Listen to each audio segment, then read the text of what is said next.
자, 기판력이 미치는 범위입니다. 자, 인적 범위. 자, 기판력은 판결을 받은 요 피고인에 대해서만 미칩니다. 자, 그 외의자는 공동 피고인이라 할지라도 그 효력이 미치지 않습니다. 성명 모형, 위장 출석은 앞에서 설명드렸고, 자, 물적 범위에서 현실적 심판, 잠적 심판도 앞에서 다 배웠죠. 자, 법원의 현실적 심판이 대상인 공소사실은 물론 그와 단일성, 동일성이 인정되는 모든 사실에 대해서도 기판력이 미칩니다. 자, 2번 체크하시고 포괄일제 그리고 과형상일제, 과형상일제는 상경이라고 했죠. 자, 어쨌든 일제입니다. 일제. 자, 포괄일제와 과형상일제의 일부분에 대한 기판력은 공소 제기되지 아니한 나머지 부분에 대해서도 그 효력이 미칩니다. 일제이기 때문에. 자, 관련 판례가 있는데요. 자, 약식명령이 확정된 경우는 약식명령 발령 시일을 기준으로 판단합니다. 따라서 그 이전에 이루어진 법명에 대하여도 기판력이 미치게 되죠. 자, 따라서 여기 포괄일제 관계인 법명의 일부에 대하여 판결이 확정되거나 약식명령이 확정되었는데 그 판결 선고 시 또는 약식명령 같은 경우는 발령 시를 기준으로 그 이전에 이루어진 법명에 대하여도 여기서 뭐라고 했습니까? 그 이전에 대하여 기판력이 미친다 했잖아요. 따라서 포괄일제 일부에 해당할 뿐만 아니라 그와 상상적 경합관계에 있는 다른 죄에 대하여 해당할 때 기판력이 여기에도 미친다 이런 말입니다. 올해 변시 문제입니다. 자, 실제 경합은 수재니까요. 수재이다 보니 일부에 대한 기판력은 나머지 범죄에 대하여 그 효력이 미치지 않습니다. 자, 그 밑에 범칙금 납부 앞에서 기판력 발생한다 했죠. 이것은 동일성이 인정되는 범칙행위에 한정됩니다. 동그라미 치시고 따라서 범칙행위와 같은 시간대 같은 장소에서 이루어진 행위를 할지라도 동일성을 벗어났잖아요. 그랬다면 기판력이 미치지 않습니다. 자, 됐고 출제가 많이 되었던 판례입니다. 자, 그러면 기판력이 인정되는 판례를 좀 보도록 합니다. 자, 흉기 휴대입니다. 흉기 휴대는 이제 판결이 확정된 범죄 사실인 겁니다. 기판력이 발생했다는 겁니다. 그런데 검사가 그 흉기로 상해를 가한 행위라고 하여 이것을 추가 기소한 거예요. 자, 추가 기소한다고 했을 때 이 부분에 대해서 별도로 또 판단을 해줘야 될까 이런 말입니다. 그런데 요 앞에 있는 흉기, 여기 흉기, 요 흉기와 요 흉기, 그쵸? 흉기 휴대와 그 흉기로 상해를 가했다 할 때 요 흉기는 상해죄의 수단이 된 거잖아요. 그쵸? 그래서 요 앞에 있는 흉기와 여기 있는 흉기가 단일한 범위 하에 저지른 상호수단 결과의 관계에 있는 일련의 행위라고 보는 것이기 때문에 따라서 첫 번째 행위로 첫 번째 흉기 휴대 행위로 판결이 확정되었다면 요 기판력이 여기도 미친다는 거예요. 미친다. 미치기 때문에 따라서 이 부분에 대해서는 별도로 재판할 필요가 없고 면소 판결 때린다 이런 말입니다. 기판력이 미치기 때문에 결국은 요거 일제만 되는 거예요. 이거 판단하지 않겠다 이런 말입니다. 자, 두 번째 갑니다. 자, 피고인이 쭉 읽어보세요. 여기 영업방해라고 나오죠. 이 영업방해했다는 것으로 직결 심판을 받아 확정되었단 말은 기판력이 발생했다 이런 말입니다. 자, 재판 끝난 거예요. 재판 끝났습니다. 근데 검사가 자, 피고인이 여기 일단 끊을게요. 자, 여기서 이제 재판이 끝난 거예요. 그런데 검사가 같은 날 17시경 같은 주점에서 그곳의 손님인 피해자와 시비를 벌여서 얼굴을 때리고 멱살잡이 하다가 복부 등을 수차례 때려서 그 다음에 무슨 장감막 파열로 인한 출혈로 사망케 하였다는 거죠. 요건 뭡니까? 요거는 상해치사죠. 상해치사. 상해치사로 추가 기소한 거예요. 여기서는 영업방해로 재판이 끝났는데 영업방해죄로 재판이 끝났는데 검사가 사건을 좀 더 보다 보니 이제 요거로 또 추가 기소한 것인데 판례가 뭐라 그럽니까? 영업방해죄는 여기 경범죄처벌법이죠. 경범죄처벌법으로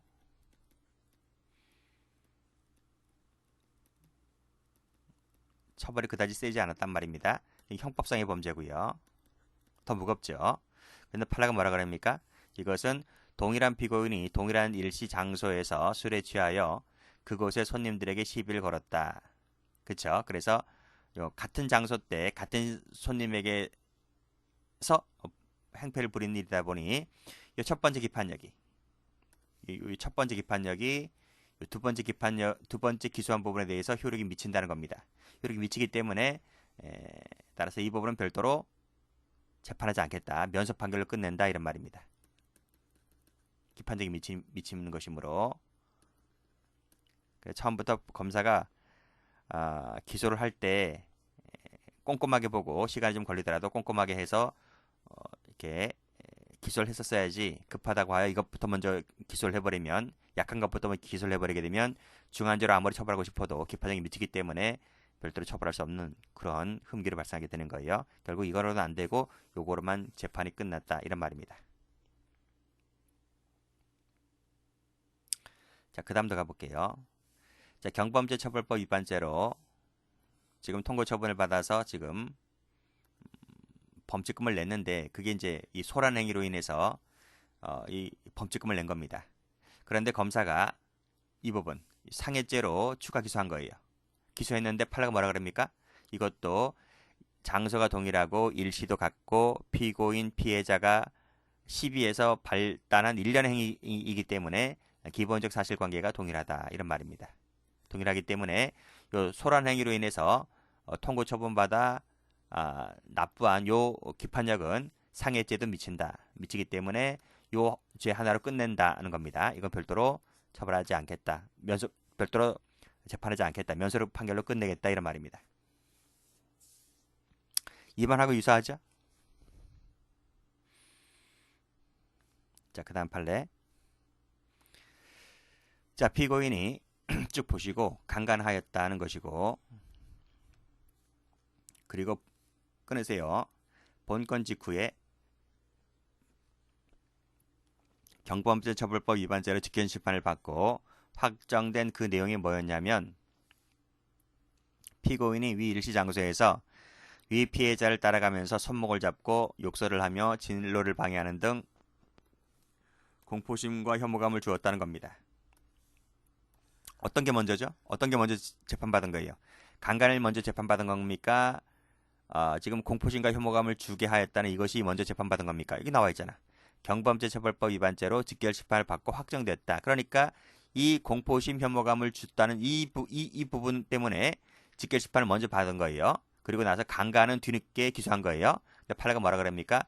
이 두 가지는 기초되는 그 기본적 사실관계가 동일하다고 보는 것이기 때문에 따라서 이 직결 심판받은 이 부분에 대한 기판력은 여기에도 미친다 이런 말입니다. 그래서 이거 재판으로 하나 끝내고 여기 마찬가지로 면소 판결 받는다 이런 얘기입니다. 과거 승진 문제입니다. 여기도 마찬가지죠. 여기도 자, 쭉 보시다가 여기 그 무렵 그 부근 노상 나오죠. 피고인들이 승객들을 미는 등 정류소 질서를 어지럽히고 다수인에게 불안감을 조성했다는 이 부분 나옵니다. 이 불안감 조성 때문에 피고인은 경범죄처벌법 위반죄로 직결심판을 받은 거예요. 자, 그랬다가 검사가 뒤늦게 이 친구가 뭐 바람을 잡고 손님 손가방을 열고 해서 합동절도 특수절도죄로 추가 기소한 겁니다. 근데 판례가 뭐라 그럽니까? 첫 번째 받은 이 불안감 조성으로 인한 경범죄처벌법 위반죄 이 죄의 확정 기판력은 여기에도 미친다 이런 말입니다. 그래서 이제 하나로 끝낸다는 거죠. 여기는 면소 판결 사유가 됩니다. 이해되시나요? 자, 그러니까 전부 다 지금까지 본 판례들이 전부 다 경미한 판결부터 먼저 받은 거죠. 먼저 받고 뒤늦게 무거운 죄로 기소했었지만 경미한 범죄의 이 직결심판 판례가 중한죄의 기소에 기판적이 미치기 때문에 추가 기소된 부분은 면소 판결 사유가 된 그런 사건들을 좀 봤습니다. 자, 그 다음도 볼게요. 여기도 보면 폭행치사로 이제 공소 범죄 사실과 동일한 일시 장소에서 폭력 전가를 과시하여 피해자와 시비하며 붙들고 싸우다가 연행되어 직결 심판을 받았다면 그랬습니다. 그쵸? 이 두 개의 사실은 기본적 사실관계 등 기본적인 점에서 동일하다 보는 것이기 때문에 기판적이 미친다 이런 말입니다.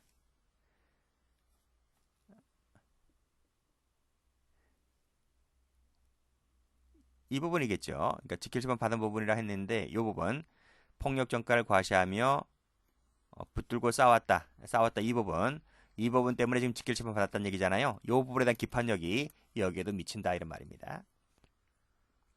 결국 누가 죽었나 봐요. 그러니까 폭행치사죄로 뒤늦게 추가로 공소 제기를 했지만 기판력이 여기도 미치기 때문에 면접 판결 사유가 되는 것이다는 내용의 판례입니다. 이것도 옛날에 승진에 출제가 된 적이 있습니다. 자, 그 다음 판례는 상경 판례게요. 상경 판례. 앞에 상상경화 봤죠? 자, 그중 일죄에 대한 판결은 기판력은 다른 죄에도 미친다라고 말씀드렸고, 자, 명예훼손죄가 업무방해죄와 상상적 경합관계에 있습니다. 그쵸? 상상적 경합관계에 있다면 여기서 보았듯이 일죄에 대한 기판력은 다른 죄에 대해서 미친다 이런 얘기입니다. 그러니까 1번도 받으셔야 돼요. 자, 2번 보겠습니다. 1번은 형법 시험에도 나와요. 형법 시험에도 뭐 자주 나오는 건 아닌데 형사법에서도 잘 나오죠. 근데 형법에도 출제가 된 적이 있습니다. 자, 1번의 사실관계가 2번입니다. 갑이 기념회에 참석한 손님들에게 의리 공사대금을 두지 않는다는 이유로 소란을 피웠다는 거예요. 소란을 피웠다. 이게 업무방해죄죠. 업무방해죄. 그리고 명예훼손죄가 나오는데 뭐 공사대금을 두지 않는다는 취지로 소란을 피운 것이 뭐 명예훼손도 될 수 있어요. 그렇지? 근데 전시회에 참석했기 때문에 이 전시회라는 업무를 방해했다는 것도 되잖아요. 그래서 소리를 치며 소란을 피웠다는 이 하나의 행위가 업무방해죄도 걸리고 명예훼손에도 걸리는 거예요. 그래서 두 가지 죄는 상사적 경합관계가 있는 거예요. 근데 지금 이 사건 같은 경우는 피고인이 이 업무방해죄로 먼저 재판을 받은 거야. 받았고 그 후에 검사가 뒤늦게 명예훼손죄로 기소를 했지만 여기서 보았듯이 두 가지 죄는 상사적 경합관계에 있기 때문에 업무방해죄에 대한 기판력은 명예훼손에도 미친다 이런 말입니다. 그래서 뒤늦게 기소한 이 명예훼손죄에 대해서는 면접 판결 때리겠다는 거예요. 그런 취지로 1번 관련해서 보시면 되겠습니다. 여기도 마찬가지죠. 여기도 동일인 대출 한도 나오죠. 자, 동일인 대출 한도 초과 대출을 해줘서 저축은행에 손해를 끼치게 되면 죄가 두 개가 됩니다. 하나가 상호저축은행법 위반죄 하나 되고요. 그리고 은행에 손을 끼친 부분이기 때문에 은행에 대한 업무상 배임죄가 됩니다. 행위는 한 번 했죠. 초과 대출을 한 번 행위를 해주었는데 한 개 행위를 해주었는데 죄가 두 개가 된 것이기 때문에 상상적 경합이 됩니다. 따라서 그중 어느 한 죄에 대한 기판력은 다른 죄에 대한 대해서도 효력이 있기 때문에 다른 죄를 만약에 추가 기소했다면 그 부분에 대해서 면접 판결을 해줘야 한다는 법 논리는 앞에서 본 것과 똑같습니다. 됐나요? 됐어요.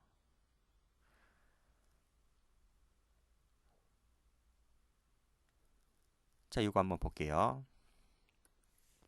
음주소란이죠. 음주소란 해서 경범죄처벌법 위반죄로 직결 심판을 받아 확정된 사건입니다. 자, 일단 이제 기판력은요. 이제 검사가 뒤늦게 어떤 죄로 또 기소를 했느냐면 이겁니다.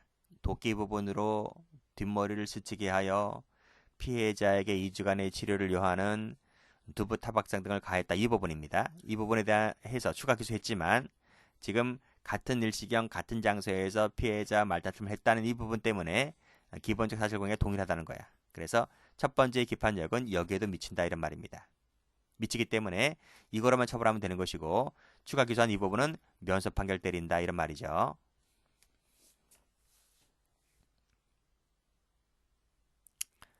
자, 다음 판례입니다.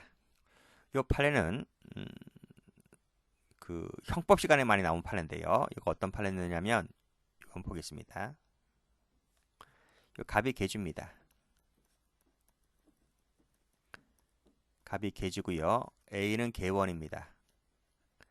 B도 계원이고요. C도 다 계원입니다. 뭐 계원들 많아요. 수십 명 됩니다. 근데 제가 편의상 3명만 적고요. 자, 지정된 갯날에 자 1월 1일 날 이제 개 모임을 가졌습니다. 그래서 계주가 계원들로부터 계금을 받은 거예요. 계금을 받은 겁니다. 이렇게 뭐 월 10만 원씩 받은 거예요. 자, 2월 1일 날 한 달씩 모입니다. 또 이제 A로부터 B로부터 C로부터 계금을 받죠. 뭐 3월 1일 날, 4월 1일 날 뭐 계속 받습니다. 뭐 몇 년치를 내는 거잖아, 그렇죠? 몇 년치를 계금을 냅니다. 계금을 냈는데 이제 이 계주가 그 계원들로부터 받은 갯돈을 가지고 도주를 해버립니다. 야반 도주를 합니다. 자, 그랬던 사건입니다. 자, 보세요. 자, 1월 1일 날 모이죠. 1월 1일 날 모여서 이제 구라치는 거죠. 구라쳐서 이제 돈 뜯어가는 겁니다. 그랬을 때 한번 그 1월 1일 날 모인 날짜에 계주가 나가서 한번 이제 구라치면서 돈 뜯을 때 피해자는 여러 명이죠. 한 번 나갔죠? 1월 1일 날 한 번 나가서 여러 명으로부터 돈 뜯은 이것은 뭐가 됩니까? 상상적 경합이 되죠. 사기죄의 상상적 경합입니다. 2월 1일 날 또 나갔습니다. 또 계주가 계원들로부터 돈을 뜯습니다. 이것이 피해자가 한 번 나가서 돈 뜯었는데 피해자가 다수 발생했기 때문에 이것도 상경이 됩니다. 그 다음부터 계속 상경이 되는 겁니다. 상경이 되는 것인데 요 A부만 볼게요. A는 1월 1일, 2월 1일, 3월 1일, 4월 1일 계속 삥 뜯긴 거잖아요. 그랬을 때 요 A만 봤을 때 이것이 포괄일지가 됩니다. 물론 B도 마찬가지고요. C도 마찬가지가 됩니다. 자, 그런 사실관계를 봤을 때 올라가 보면 단일하고 계속된 범위 아래 같은 장소에서 반복해서 여러 사람으로부터 계부리금을 뜯죠. 누가? 계주가. 그렇죠? 계부리금을 뜯었을 때 이것은 피해자별로는 포괄해서 하나의 사기죄가 된다. 즉 A만 놓고 봤을 때는 사기죄 포괄자가 되는 겁니다. 그리고 A, B, C로 봤을 때는 이들 상호간은 상상적 경합관계가 있는 거죠. 그래서 일부 피해자들로부터 계금을 편취하였다는 확정 판결이 있었다면 나머지 사람들에 대해서도 그 기판력이 미친다 이런 말이죠. 상경이니까. 그렇죠? 상경이니까. 그래서 이 상경 관련해서 나오는 것이 이 판례 여기 전부 다 상경 판례입니다. 이건 포괄일죄죠. 포괄일죄 17개월 동안 거의 동일한 내용을 담은 문자 메시지를 발송했다고 했을 때 포괄일죄니까요. 일부 확정 판결이 되었다면 나머지 그렇죠? 그 확정 판결 전에 다른 일부 기간 행위가 다시 기소됐다 하더라도 이건 포괄일죄 관계가 있기 때문에 확정 판결이 그 다른 일부 기간 행위에 대해서도 기판적이 미친다는 겁니다. 됐나요? 됐어요. 포괄일죄와 상경은 전부 다 기판적이 미칩니다.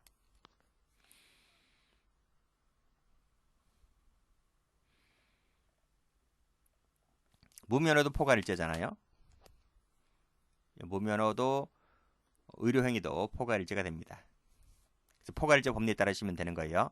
일부에 대하여 약식명령이 확정되었다. 기판적이 발생했다면 그 이전의 사건에 대해서도 기판적이 미친다. 이런 말입니다. 얘도 포괄일죄죠. 일부에 대하여 판결이 확정되었다면 그 이전에 행해진 범죄에 대해서 기판적이 미치기 때문에 그 부분에 대해서는 면소 판결 때립니다. 여러 개의 무면허 의료행위가 포괄일죄의 관계에 있고 일부에 대하여 판결이 확정됐다 하더라도 마찬가지죠. 이거 포괄일죄니까요. 자, 하나의 사건에 대해서 한 번 선서한 증인이 같은 기일날 같은 날짜에 여러 가지 사실에 대해서 기억에 반하는 헛소리를 해댔다고 했을 때 포괄일죄죠. 형법 시간에 배우잖아요. 포괄에서 한 개의 죄가 됩니다.